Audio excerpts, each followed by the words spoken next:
Hi. Well, the new copies of my new book just arrived, and I'd love to read you a little bit of this. We got a new cover, Reclaiming Original Innocence, The Way of Ho'oponopono. Let's talk a little bit about this, and what does Ho'oponopono mean? A lot of you know, some of you don't. Those of you that are new to the idea. Ho'o means to invoke, to call in or to invoke. And pono is the word for righteousness or goodness. So to invoke goodness and righteousness, to reinstate it, is what Ho'oponopono really means. And I'd like to read you a little bit from the book to see if you can relate.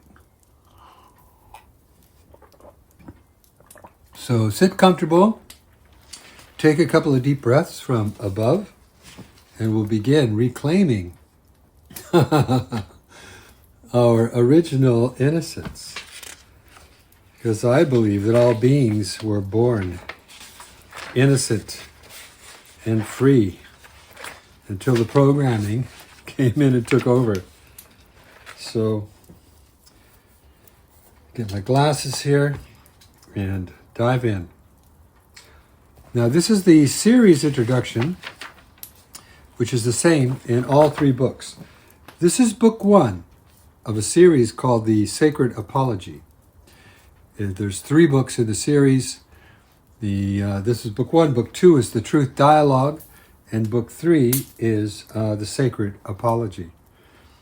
And they're being printed right now on their way here. So the introduction. Understanding the nature of a healing crisis. Healing as an ongoing journey. I know so many of us can relate to this. So get comfortable, take a few breaths. Join me by this crackling fire and this moist day in Ireland. We have had a few sunny days. Early spring here, the year 2024. There comes a time in each of our lives when all that we think we know just isn't enough to get through another day. When all the spiritual philosophy and training we've had isn't enough to overcome the chaos we're swimming in. When everything we've done before that worked before isn't working now. Instead, it actually holds us back from what we truly want to feel. Whole, inspired, innocent, and free of fear of being alone and not being enough. Now, I know many of us can relate to this, so just sit tight, get comfortable, get something to drink, rewind. Here we go. For me, it felt like the passion that was driving my locomotive of desire had expired somehow. I came to an impasse and couldn't move forward. I saw clearly that all my attachments were holding me back from creating a new purpose for my life. As in childbirth, awakening and journeying through the birth canal can be a very intensely painful process. The empowered birthing mother is wise to breathe consciously through the most painful contractions and then relax fully in between contractions to gather strength back and forth again and again until an entirely new human being emerges. As a metaphor for self-renewal, a whole new way of being emerges. An ever-evolving, fully integrated, aware, personal, spiritual self arrives, beaming more primordial light into this world. Illumination. Okay, here's the punchline. Full transformation requires from us that the will for radical change overcome our want and need for more of the same. Let's breathe that in. I'll say it again. Full transformation requires from us that the will for radical change overcome our want and need for more of the same. Of course, we know all this, but when it comes to truly living what we know, we tend to back away from the discomfort of leaving our somewhat dysfunctional habits, thoughts, and behavior patterns behind. Could this be because we as humans are naturally driven towards pleasure, towards what is familiar and away from pain or change? It may seem to our former self that a full transformation would cost way too much on every level of our life. Letting go isn't something we're trained in, and it doesn't always come easy to us. Life will take many people and things away from us, and yet through the grief, we stubbornly cling to the past for a reference of who we are. To start one's life over takes a lot of courage.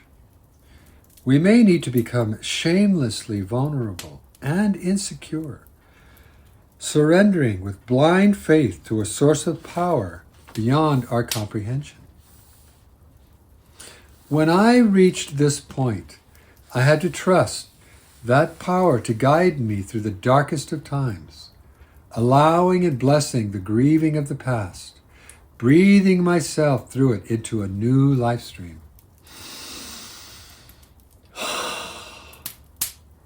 I have reluctantly surrendered into this life-shattering death, rebirth process several times in this lifetime. It is always darkest and most painful right before the rebirth, when who I'm becoming begins to crown inside the cosmic birth canal. The me that was before is dying. In our weakest hour, there's no reference for who we thought we were. We can only lay still in wonder about what form the new life may take. Then, all of a sudden, there's a strong pull of being from deep within, offering a spark of primordial light to usher us through the intense pressure of the expanding walls of the birth canal, out the other side, into the light with a renewed purpose for living. Wow. After our new self emerges, the umbilical cord must be cut, totally unplugging the previous dependencies that held our life together. Every new lifetime within this lifetime has a clear beginning and a clear ending before the latest upgrade can fully engage its new abilities with a greater capacity to serve the family of humanity with purpose and integrity.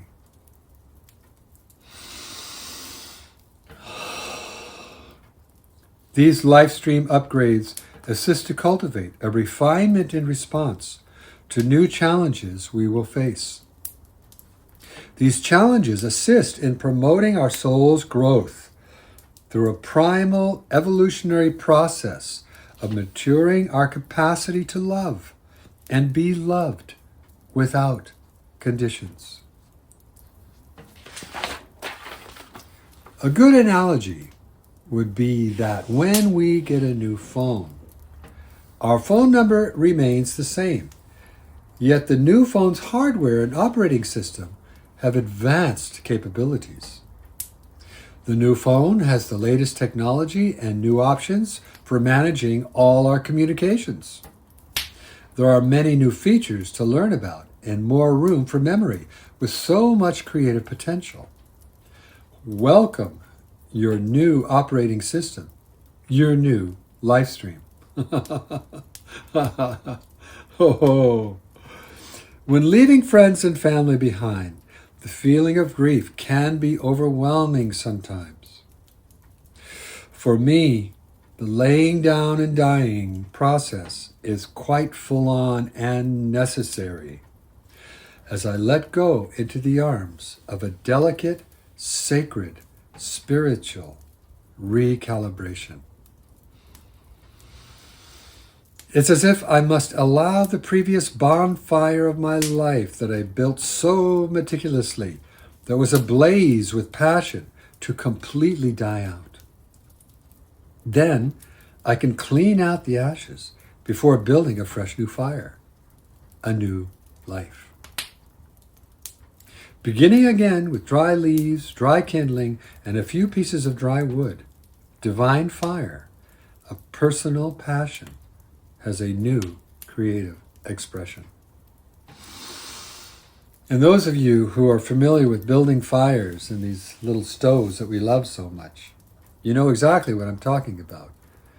You come the next morning when you wake up and you clean out the stove and you start all over again, start a fresh new day, fresh new fire. Every creative project, every relationship is the same.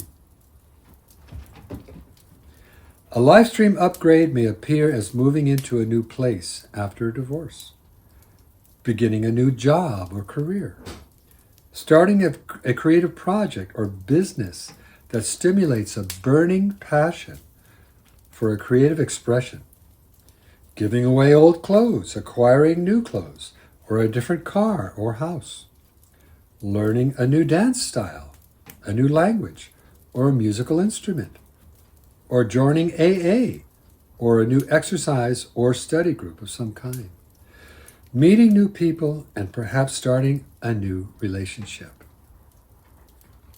It could also involve letting go of a very lucrative income at a job we no longer have any passion for, in order to follow a more heartfelt career that nourishes our soul and serves humanity in a deeper, more harmonious and fulfilling way.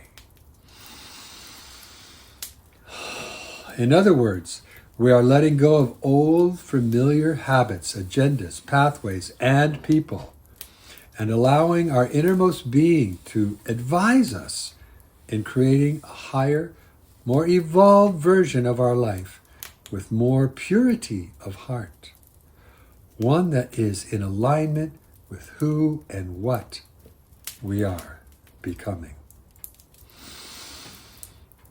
Discovering or rediscovering who we really are is like finding a valuable treasure inside of us. Or finally meeting our innermost being and falling deeply in love with our angelic nature as our best friend. Oh, yes. We didn't even know our own being was here for us, let alone that it was possible to have a live-in companion who will always love us unconditionally within all circumstances. Sweet. These are life's most precious and exciting times, growing through all the challenges into serendipity, synchronicity, and the joyous wonder of feeling totally in love with our whole self, witnessing, walking, and talking as keen awareness, breathing in infinity with ecstatic wonder of the great mystery.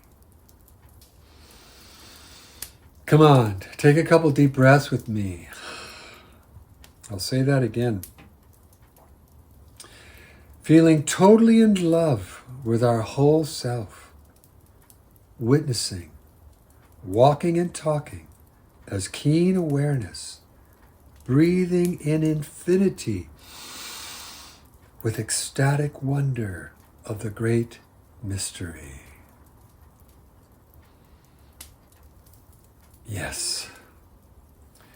Mystics often say that we are born into each lifetime for a specific purpose that gives our life meaning, and that within each lifetime we are given specific gifts to fulfill our soul's purpose. Yet we tend to get caught up in living a life that we didn't seem to choose, a life that was chosen for us by our parents or by our teachers or preachers. How do we find out who or what we really are? We ask questions such as, who am I? What am I? To whom or what do I belong? Oh, there's a good one. Why have I come here? What is my purpose for living? right now, in this moment. Feel it. Close your eyes.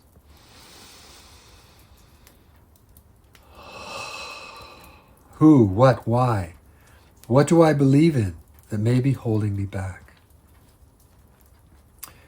Well, a spirit-guided inquiry, such as a truth dialogue, that's the name of the book, has always worked for me to crack open these questions and let in some light. Finding honest answers through prayer and meditation that come from our deepest heart's longing will serve our highest and best interest.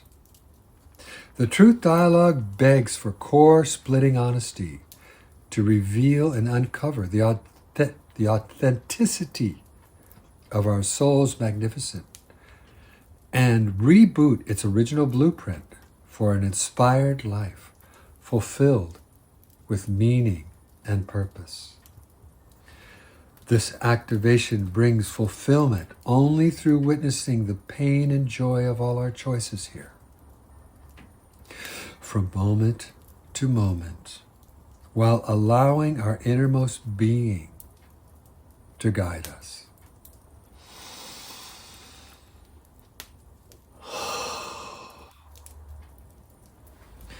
The games of the unconscious mind are many. Most of them look socially playful and somewhat harmless,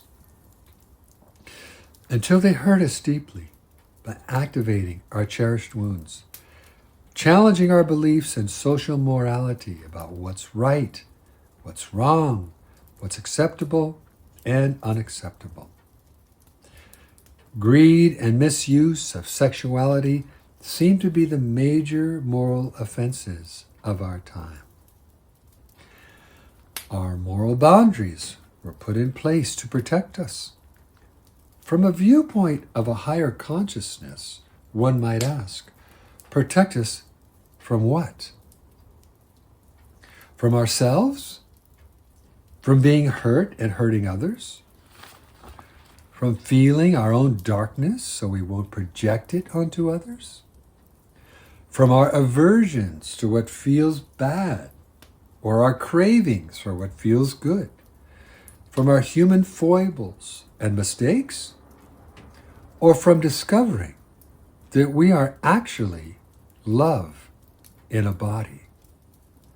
And this comes with a huge responsibility.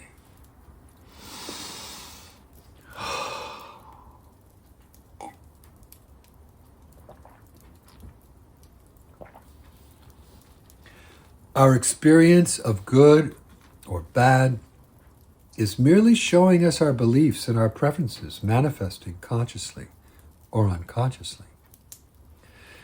Carefully witnessing how our programming affects our feelings will assist us in reclaiming our free will to seek healthier pathways for our precious energy to flow into our personal and spiritual evolution with more grace and less resistance. Please breathe with me. Let this wisdom come in. I had nothing to do with it, really. I mean, it just came through me and I put it on a page. I'm still learning it myself. Take another deep breath. From above, it's a gift to your body. One more time.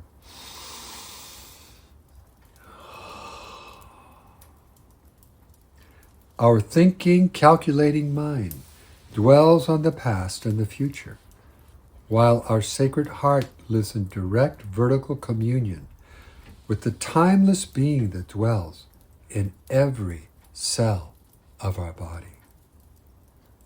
It harbors all the qualities that we attribute to divinity. It is a sacred porthole through which we can engage and experience our immortality. This is what keeps the Sacred Heart pure. And this is why we go vertical to connect with divinity for meditation and for processing life's challenges. When we align vertically with spirit, spiritual law activates and responds, assisting us to delete the old, painful narrative. What happens next often appears as a miracle, a flow of divine love cascading from just above our head down into our bodies. Goodness overflowing once again through all aspects of our life. Serendipity and synchronicity have reappeared to create a whole new experience of life. Oh, thank God. Let me remind you that love is a state of being. It's not a feeling. Peace is not a feeling. Joy is not a feeling. These things can be felt, but these cherished feelings arise as fruits of being, cultivated from living in harmony with spiritual law. Feeling deeply loved, peaceful, and joyful are states of being that we cultivate very consciously and carefully from being fully aware that God is always present, living within our chaotic mind and our physical body. Pure consciousness is living with us, as us, and for us, every moment of our life.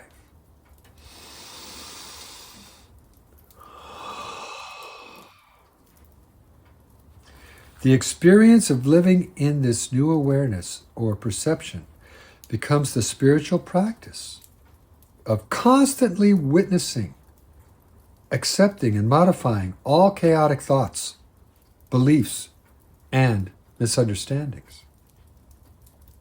The base metals into gold and silver. Then we, as awareness, arrive on a higher perch, embodying a more being-filled experience, transforming the doing of mistakes into lessons learned. Transforming the doing of mistakes, which we all make them, into lessons learned. And through forgiveness, through the eyes of the angel that we are, witnessing our humanness. Take a breath.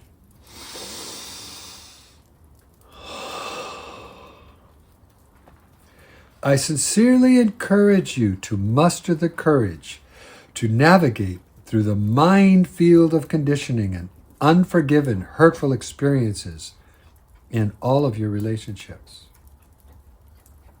A sacred apology just might be the holistic medicine you've been longing for to rebalance, recalibrate, and harmonize all your relationships, especially the one with your own primordial light.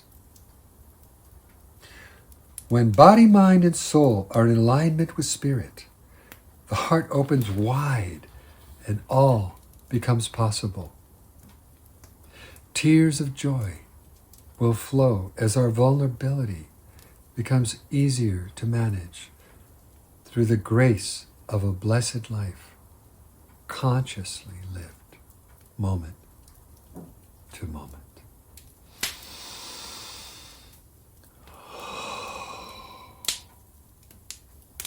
As we close our eyes and dive deep within with profound tenderness, we find a quality of pure awareness that we long for and perhaps didn't know existed.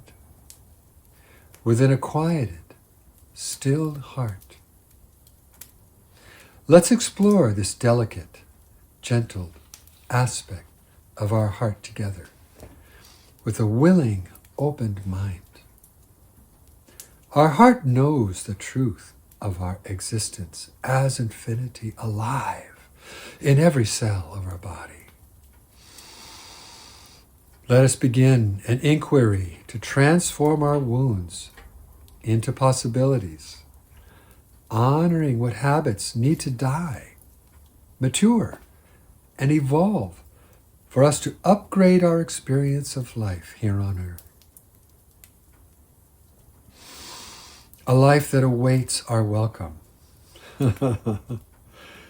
As we devote ourselves to living our full potential as love in a body, this practice will shower us with infinite blessings of divine and human love beyond all conditional limitations.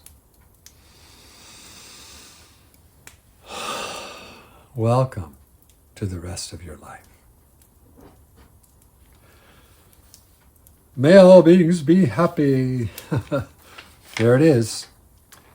That's the introduction you'll find in all 3 books. This being the first book. And I'm so happy for you to get your copy. We're having a brief launch for Kindle, a 5-day window where you can get it for free beginning March 21st in the year 2024. There's going to be a live broadcast on Facebook and Zoom. And you can ask questions if you already have the book, or if you'd like to get the book, get in touch. Thank you so much for listening and being part of my early spring iris blessing by a crackling fire. Wayne Kealohi Powell. Wow, the prayer is sitting with me strongly. I'm so sorry for my humanness and all the mistakes that I've made. I'm so sorry for all the people that I've hurt throughout my life. I'm so sorry. Please forgive me for all the hurt I've caused myself in thinking small, thinking that I'm not enough. Oh, Great Spirit, how much I love you. I love you. I love you. And I feel so much gratitude for your existence in my body, mind, and spirit. And I wish you all a most excellent life, consciously lived. Thank you for sitting through this. And thank you in advance for exploring the Sacred Apology book series. I think you'll find it a very worthwhile journey to evolve your soul, delete some hurtful wounds, create more space in your hard drive, in your memory, for creative projects and new relationships. That's what I'm doing. Jump on board. The water's warm. So until we meet again, ahui ho, malama pono. Take the best care of yourself, because no one else will. You are the one minding your soul cluster. And I acknowledge you for doing a good job. Aloha.